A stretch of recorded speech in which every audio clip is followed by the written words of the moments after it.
at that point the reaction is rage. First disbelief and then rage. Well, I got to tell you, that I find to be very encouraging because,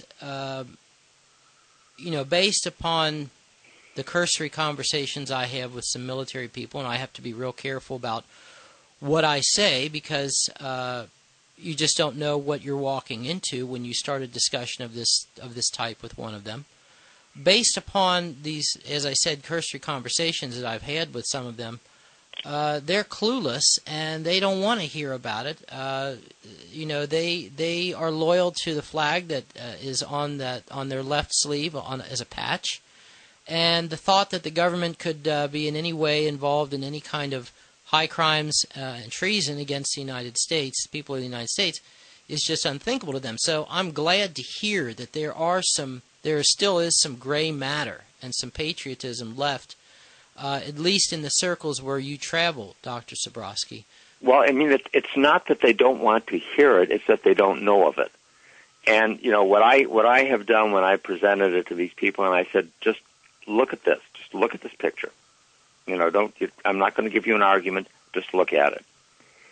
And they look at the film, and without exception, they come back and they say, they did it, didn't they? I said, yep, they did it. Can I jump in here for a second? I just wanted to mention that talking about military people, some of the most distinguished military people that I've ever had the pleasure to be around is Admiral Thomas Moore, former Joint Chiefs of Staff, which supported us completely, the USS Liberty investigation and so on and so forth. And then Ray Davis, he was the commandant of the United States Marine Corps. Mm-hmm. And he directly said that this is, of course, not going to 911, but he directly said that the USS Liberty was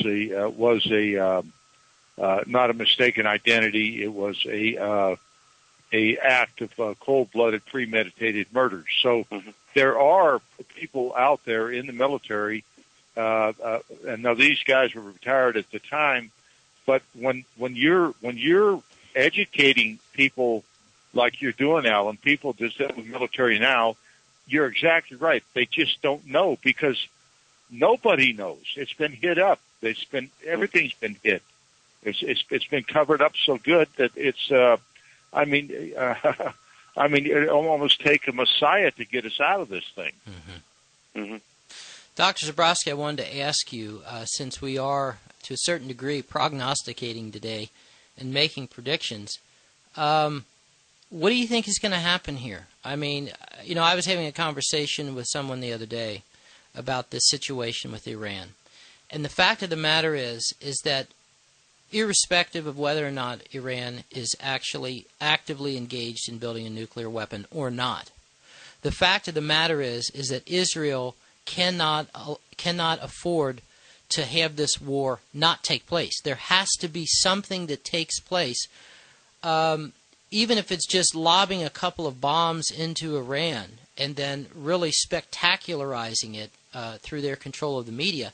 They have to do something to recoup some of their public image. So would you agree with me on that? And assuming that you do agree with me on that, what do you think Israel is going to be doing in the near future? We're going to have a war with Iran, and my guess is that the Arab Street is going to explode. I agree. And American forces, American units, like the Fifth Fleet headquarters in Bahrain, the rest of it, there's going to be a casualty list that we're not even going to care to think about. Alan, I think this thing was predestined from day one. They started in Afghanistan, they go to Iraq, and Iran has been the big prize all along. What do you think? Yep, no question at all. And in fact, if the Iraqi resistance hadn't been so strong, it would have already happened in the second Bush administration. Absolutely, I agree 100%. So all of this reticence, reluctance, whatever you want to call it, what appears to be reticence and reluctance on the part of the Obama administration, what do you think is going on? Look, just this past week, we had some what I consider to be pretty dramatic things being said on the part of the Obama administration with regards to Israel, with the settlements and whatnot. What is this? Is this just posturing on the part of the Obama administration, or are they really trying to pull back on the reins? The Obama administration hasn't withheld a single dollar, a single plane, nothing. Words are cheap. That's the Israelis made a tactical error in that they insulted Biden, and Biden is not one of my favorite people, but he is a street smart guy, and he doesn't like being humiliated. Sure. This is a given, but nothing has happened to affect, in a tangible sense, anything that we're giving to Israel. Nothing. And as long as nothing happens to tangibly affect what we're giving to them, nothing else will matter. Okay. So why are we not already at war with Iran then? Partly because we can't find a good enough excuse for it that will allow us to sidestep what we're doing in Afghanistan and to a lesser extent Iraq. Okay. It's that there's just a little too much there. I'm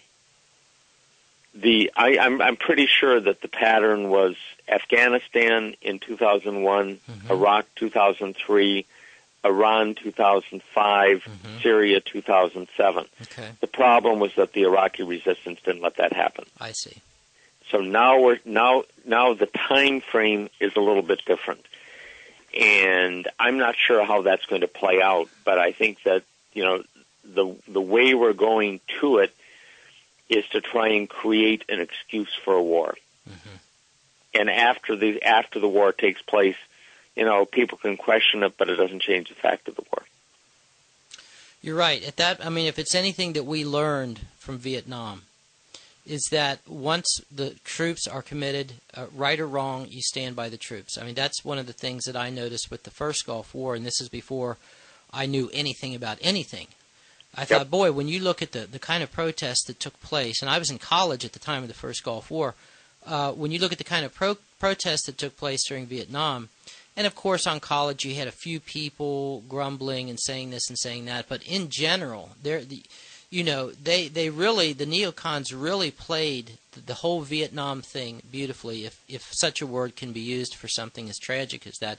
And don't misunderstand me, Dr. Sabrosky. I know that you're a Vietnam vet, and I hold these guys in the highest regard. So when I say they played this thing beautifully, they made the protesters look like these grotesque, ugly, unpatriotic people, to the point where when the next big war started, nobody would dare raise their voice up against the troops the way that they did in Vietnam. Yep, absolutely on it. Mark, I'm going to have to separate in just a minute. I have a business client I have to get to for this evening. But actually, that's fine because if I could make sort of a concluding statement. Okay. And Phil, I think that you would second me on this.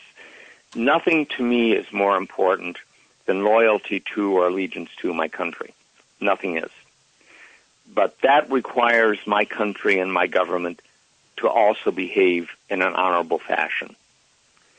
Our government today does not behave in an honorable fashion.